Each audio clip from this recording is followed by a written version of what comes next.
వెంటనే రాజీనామా చేయాలి కాంగ్రెస్ పార్టీకి వివేక్ వెంటనే రాజీనామా చేయాలి కాంగ్రెస్ పార్టీకి వివేక్ వెంటనే వర్గీకరణ అడ్డుకుంటున్న వివేకుడు వెంటనే తరిమికూడదా వర్గీకరణ అడ్డుకుంటున్న వివేకుని మాదిగలు వర్గీకరణ వ్యతిరేకిస్తున్న వివేకుడు వెంటనే వర్గీకరణ వ్యతిరేకిస్తున్న వివేకును మాదిగల జోలికస్తే సాగవు నీ ఆటలు మంత్రి పదవి కోసం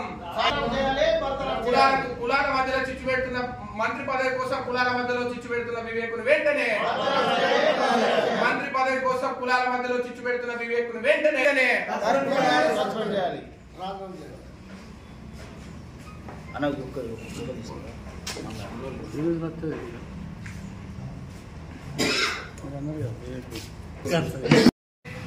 మొన్న చెన్నూరు ఎమ్మెల్యే గడ్డం వివేక్ గారు మాలల సింహగర్జన అనే పేరుతోని హైదరాబాద్లో ఓ చిన్న సభ ఏర్పాటు చేసి ఆ సభ నుండి వర్గీకరణ ఎందుకు వద్దో అనే ఆ వేదిక మీద ఉన్న ఒక్క మనువాది కూడా చెప్పలే. కేవలం మందకృష్ణ మాదే గారిని 30 సంవత్సరాల ఎంఆర్పిఎస్ ఉద్యమాన్ని మాదిగల్ని విమర్శిస్తూ మందకృష్ణ మాదే గారిని ఒక్కొక్క నాయకుడు లేనిపోని మాటలు మాట్లాడుతూ కించపరుస్తూ అనేక విధాలుగా మాట్లాడడం జరిగింది. మాదిగ సమాజం చూస్తూ మౌనంగా ఎక్కడ కూడా లేదు. వివేక్ గారికి ఈ చెన్నూరు గడ్డ నుండి స్పష్టంగా హెచ్చరిస్తున్నాం. నువ్వు నిజంగా మాలవైతే నువ్వు స్పష్టంగా ఒక విషయం చెప్పాలి. ఈ చెన్నూరు గడ్డ మీద ఈ పెద్దపల్లి పార్లమెంట్ లో మీ తండ్రి గారు 40-50 సంవత్సరాలుగా ఈ ప్రాంతాన్ని పరిపాలించారు కదా. నువ్వు కూడా ఈ పెద్దపల్లి పార్లమెంటుకు ఎంపీగా పనిచేస్తావు కదా. ఇప్పుడు నీ కొడుకు కూడా ఈ పెద్దపల్లి పార్లమెంటుకు ఎంపీగా కొనసాగుతున్నాడు కదా. ఇప్పుడు మీ అన్నగారైన వినోద్ గారు ఈ చెన్నూరు ప్రాంతంలో ఎమ్మెల్యేగా పోటీ చేసి గెలిచి మంత్రిగా కూడా కొనసాగిండు కదా. ఇప్పుడు నువ్వు కూడా ఎమ్మెల్యేగా పోటీ చేసి గెలిచినావు కదా. ఈ ప్రాంతంలో ఏ మాల బిడ్డకు నువ్వు ఎదగనిచ్చినావు, ఏ మాల ఉపకులాన్ని ఎదగనిచ్చినావో స్పష్టంగా చెప్పాలి. మాలకి ఏ విధంగా అన్యాయం జరుగుతుందో మాలల్ని డైవర్ట్ చేస్తూ రెచ్చగొడుతూ కేవలం మంత్రి పదవి కోసమే నువ్వు అనేక ఆటలు ఆడుతున్నావు. నీ ఆటలు చెల్లవు. నీకు చిత్తశుద్ధి ఉంటే, నీకు నిజంగా మాల పైన ప్రేమ ఉంటే రాజీనామా చేయి. అసెంబ్లీ సాక్షిగా మీ ముఖ్యమంత్రి రేవంత్ రెడ్డి గారు వర్గీకరణని అనుకూలంగా మాట్లాడుతూ మేము దేశంలో ఎక్కడ లేని విధంగా మొదటిసారి వర్గీకరణ తెలంగాణ రాష్ట్రంలో చేస్తా అన్నాడు కదా. అంతేకాదు చేవెళ్ల డిక్లరేషన్ సభలో మీ కాంగ్రెస్ పార్టీ జాతీయ అధ్యక్షులు మల్లికార్జున్ ఖర్గే గారు మీరు భ్రమలుగా ఏదైతే మీరు కాబోయే ప్రధానమంత్రి అని చెప్పుకున్నటువంటి రాహుల్ గాంధీ గారు చేవెళ్ల డిక్లరేషన్ సభలో వర్గీకరణ ఆ సభలో మొట్టమొదటి అంశం వర్గీకరణకు అనుకూలంగా మేము కాంగ్రెస్ పార్టీ ఉందని చెప్పి మీ మల్లికార్జున్ ఖర్గే చెప్పారు కదా. అంటే జాతీయ స్థాయి నుండి మొదలుకుంటే రాష్ట్రంలో ఉండే ముఖ్యమంత్రి వరకు వర్గీకరణని కాంగ్రెస్ పార్టీ అనుకూలంగా ఉంది కదా.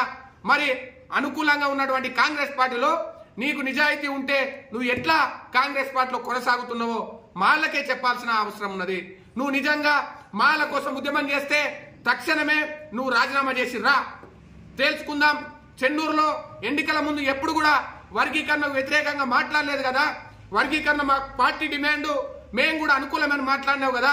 అంటే ఓడెక్కిన తర్వాత ఓడమల్లన్న, ఓడ దిగిన తర్వాత బోడమల్లన్న శాస్త్రం ఉన్నది నీ పాలన, నీ కథ.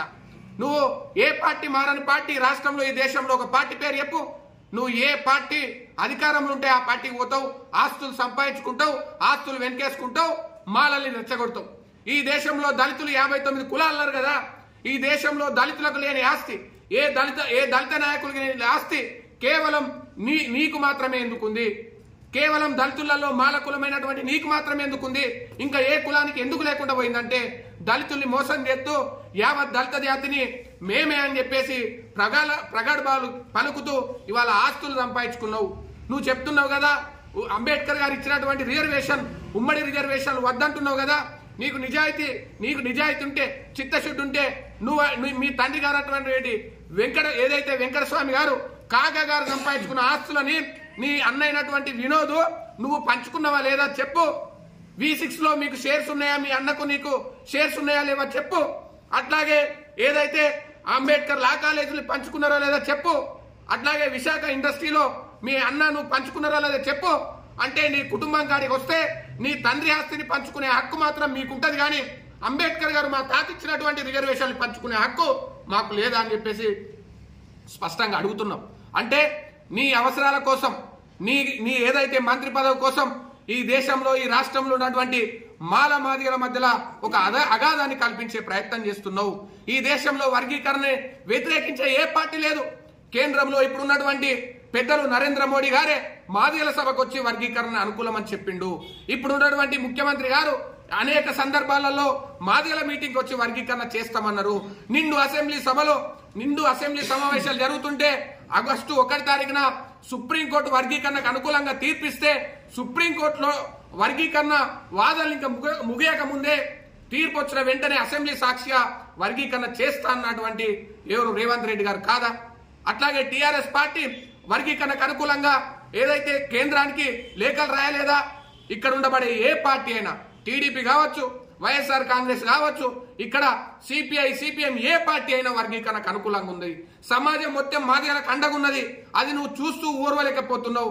వర్గీకరణ అడ్డుకోవాలి కాబట్టి మాలల్ని ఎట్లయినా రెచ్చగొట్టాలని చెప్పేసి ఎక్కడెక్కడో ఉన్నటువంటి వాళ్ళని వేదిక మీదకి తీసుకొచ్చి మందకృష్ణ మాదిగని విమర్శిస్తున్నావు కదా. మందకృష్ణ మాదిగ కాలు గోటికి కూడా నువ్వు సరిపోవు. నీకు ఆస్తులు ఉండొచ్చు, నీకు పదవులు ఉండొచ్చు, ఇంకేమైనా ఉండొచ్చు, కానీ ఆత్మగౌరవం ఉన్నది మాదిగలకు. మందకృష్ణ మాదిగ గారు ఈ నల్లకండువ 30 సంవత్సరాలుగా ఆయన ఒంటి మీద మారలేదు. నువ్వు కాంగ్రెస్ పార్టీకి పోతావు, నువ్వు బీజేపీ పార్టీకి పోతావు, నువ్వు టీఆర్ఎస్ పార్టీకి పోతావు, నువ్వు మళ్ళా కాంగ్రెస్ పార్టీకి వస్తావు. అంటే దేశంలో ఏ పార్టీ ఉంటే ఆ పార్టీలు మారే నాయకుడివి నువ్వు. మందకృష్ణ మాదిగ మాదిగల కోసం, జాతి భవిష్యత్ కోసం 30 సంవత్సరాలుగా ఏ పార్టీ ఏ పదవులు ఇస్తా అన్నా కూడా పక్కకు పెట్టేసి చంద్రబాబు నాయుడు పదవులు ఇస్తా అన్నారు, రాజశేఖర్ రెడ్డి పదవులు ఇస్తా అన్నారు, కేసీఆర్ గారు పదవులు ఇస్తా అన్నారు, జగన్మోహన్ రెడ్డి పదవులు ఇస్తా అన్నారు. నిన్నటికి నిన్న కేంద్రంలో ఉన్నటువంటి బీజేపీ పార్టీ కూడా వరంగల్ ఎంపీ ఇస్తా అన్నది. కేవలం వర్గీకరణ కావాలి, మా మాదిగల భవిష్యత్ మారాలని 30 సంవత్సరాలుగా ఉద్యమం చేస్తున్న నాయకుడిని పట్టుకొని ఎవడెవడో వచ్చి వేదిక మీద ఇష్టం ఉన్నాడు మాట్లాడుతున్నారు. బిడ్డ ఖబర్దార్ చెప్తున్నాం. వివేక్, నువ్వు ఈ చెన్నూరు ప్రాంతంలో తిరగలేవు. ఎందుకంటే ఈ చెన్నూరు ప్రాంతంలో మీ జనాభా ఎంతో చెప్పు. ఇక్కడ ఉండబడే మాల ఉపకులమైనటువంటి నేత కానీలే ఇవాళ వర్గీకరణని అనుకూలంగా ఇవాళ అనేక సందర్భాల్లో చెప్పారు కదా. మేము వర్గీకరణ స్వాగతిస్తున్నామన్నారు కదా. మేము మాలలతోని మేము ఉండలేవు, మాల ఉపకులాలను మమ్మల్ని మోసం చేస్తున్నారు ఈ మాలలు అని చెప్పేసి, ఈ వివేక్ మోసం చేస్తున్నా అని చెప్పేసి వేదికల మీద బహిరంగంగా చెప్తున్నారు కదా.